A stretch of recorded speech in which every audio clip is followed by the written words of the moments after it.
What's going on, everybody? So we've got a lot to cover today. This is a multi-purpose vid. We are talking about a tag. We're talking about a list for the summer. We are talking about Sour Patch Kids. Of course we are. So anyways, no time like the present. Let's get into this. Today we are talking about the 5 underrated, 5 overrated summer fragrances in our collection. This is a video that I was tagged by my bro Juan. Shouts out to Juan over in Fat Boy Fragrances. He tagged me, so of course I'm going to oblige and get in on this. And basically, here's the thing, okay? I'm on average, and I don't have my whole collection. So I'm going to do 5 decants that I've tried in the year of 2021 that apply to summer that I think are overrated. And then 5 fragrances in my collection because I have them in my collection, so they would be the underrated fragrances. Let's go. Dishonorable Mention. BDK Parfums. Not the whole house, no, I'm sure they may make some good fragrances, but this is the first one that I tried. It is Velvet Tonka.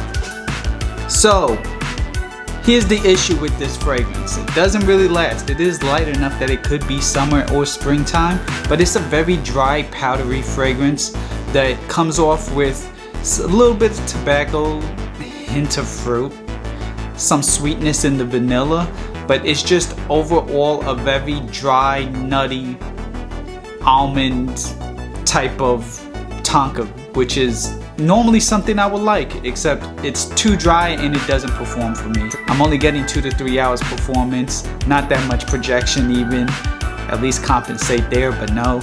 So with all things being said, Velvet Tonka, unfortunately, dishonorable mention. So now getting into the actual overrated list, and this may be where I go ahead and I lose some of my subs, some views. I'm sorry, but I'm gonna tell it like it is.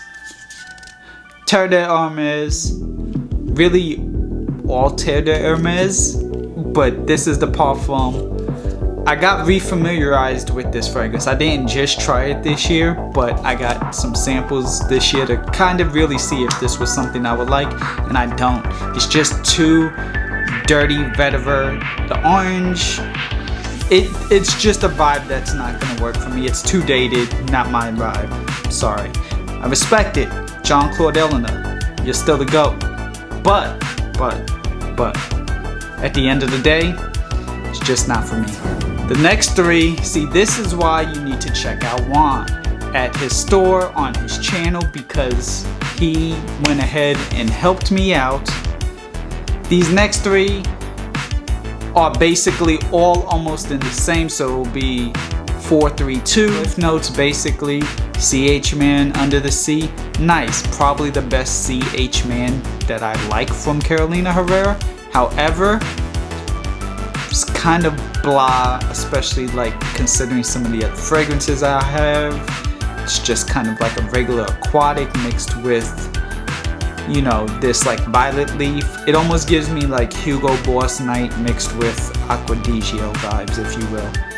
It's good, not really bottle worthy. A lot of people are trying to bend over backwards for a bottle. Not this. Jean-Paul Gaultier, Le Male on Board. Basically smells like Le Male Popeye or Superman. The thing is that ultimately it's not even really like the Le Male DNA, and that's the DNA that I know and love. There's no vanilla, there's no real like barbershop like type of thing. It's just tonka and some like floral freshness going on and some bergamot in here. It's good, it's not bad, but it doesn't really last. It's just like a generic fragrance, whatever. Now Mont Blanc Explorer Blue, Ultra Blue, whatever you want to call it, left me feeling blue, because this fragrance is absolutely generic, just a regular clean smelling blue generic fragrance. And the fact that they're charging, you know, as much as they are on the retail side, definitely please don't pay retail. Get this on a discount. It's so generic and it doesn't even last. Like, why bother? And now my last fragrance for the overrated, those who know me know. If not, check out my review on Louis Vuitton's On the Beach. This is a fragrance that warrants a price tag of almost $300. You could tell me you get a refill bottle for half the price or whatever. You could justify, try to. At the end of the day, this is a fragrance that doesn't last, doesn't perform for the price, doesn't project for the price. It smells nice, not gonna lie. I do even get that sand note. A lot of people will sit there and say, I don't get it. There's a sand note there, you just gotta look for it. It's almost like a driftwood sand accord that it's trying to give. It is almost photorealistic. It does almost smell like you're on the beach. But again, if I'm dropping almost $300, I needed to have at least a 3-foot performance and last for a good 6 hours at the absolute least. And now it's time for the underrated fragrances. First, we are talking about a fragrance from the House of Parfums de Marly. This is Percival. So the deal with this fragrance, why it's an honorable mention and not one of the 5, is because I don't have a bottle. However, if I did, it would still be on this list. This is a fragrance that is in the vein of Abercrombie & Fitch Fierce and that of Mont Blanc Legend and even Platinum Eagle S by Chanel. Shouts out to you, Solano, for bringing that one to my attention. Your views are always never duplicated. But yes, Percival, it will be kind of mass marketed, safe, cookie cutter, but it does it really well. It's so smooth. Little high on the price tag, you know what I'm saying, but overall you're getting a high quality fragrance. Percival, honorable mention. Now for the actual underrated, let's just rule out any usual suspects. Acqua di Gio Profondo Lights. So the deal with this is the fact that people still kind of say Profondo is a little bit more of their preference, but they kind of put this to the side. I will admit that if you own Profondo already, then you don't need this unless you're out here trying to collect all the Acqua di Gios, like your Sonic trying to collect all the Chaos Emeralds, and or Thanos trying to collect all the Infinity Stones of Acqua di Gios. It will be a little bit more redundant there. They are still different though. There's a little bit more emphasis on vetiver. This is a little bit more bright. And there's also that cardamom greenness. Doesn't really blast off my skin the same way as Profondo, but I do just prefer this blend to Profondo. So that is why this is number 5.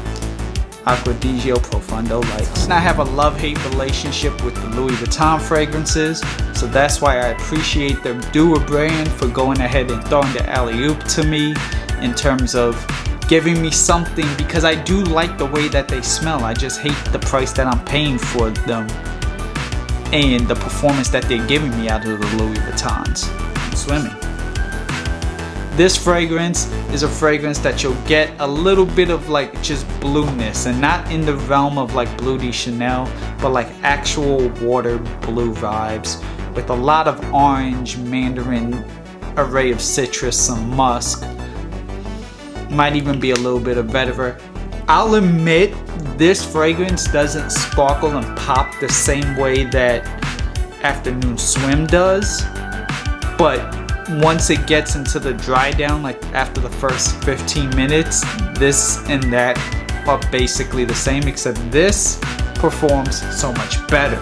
Number 3 on the underrated list is a newer fragrance. It kind of received a little bit of hype, and I gotta give it its just due. People still don't know about it, which is why it is on this underrated. Brass and Soul, Zaharf, Justin Copeland, Stay Fresh Productions. Shouts out to both gentlemen, came out with a banger. This is gonna be a fresh, kind of spicy, very, very, very semi-boozy. You get it, it's there, almost like a gin type of vibe going. Gin, vodka, tequila, you know, clear liquors. But yeah, that's kind of what you gain out of this. Fresh, spicy, little bit of woods, kind of aquatic. Let's take a trip to South Beach. Making sense, Mr. Miami. This fragrance, so good. We are talking about something similar to Amen's Ultra Zest. Not as sweet, not as synthetic, not as screechy. Mixed with some Clinique Happy, Rosa Elysium. I'm even getting a little bit of afternoon swim vibes with that like aquatic undertone and just effervescence and airiness. Some of my favorite notes in here are the rose, the leather, the blood orange, just everything well done. And the musk, the whole blend, just great. And this fragrance beats out so many designer fragrances for half the price in terms of performance, in terms of smell, in terms of everything. Do yourselves a favor, check out makingsense.net and check out the fragrances that they have to offer. Last one for underrated summer is an oldie but a goodie. Lancome Hypnos. So this fragrance has been around for a while. All the real frag heads know about this fragrance. If you are a fan of La Nuit Cologne, if you're a fan of fresh, spicy fragrances, this is a fragrance for you that you absolutely need to check out. The thing is, they neutered the performance. What are y'all doing, Lancome? What are y'all doing, fragrance industry? Stop neutering our fragrances. Now it's time to tag somebody because we're reaching the end of the video. Shouts out to my bro Mario. I tag you. You're doing great things with your channel. You got great content, and I absolutely want to know what your overrated and underrated summer fragrances are. Let me know in the comments down below what some of your underrated and overrated fragrances are. What you thought of my list, if you agree or disagree with any of them, if you would maybe switch around the rotation. If you've tried any of these, share any thoughts down below. Thank you all for watching. Until next time, I'll see you later.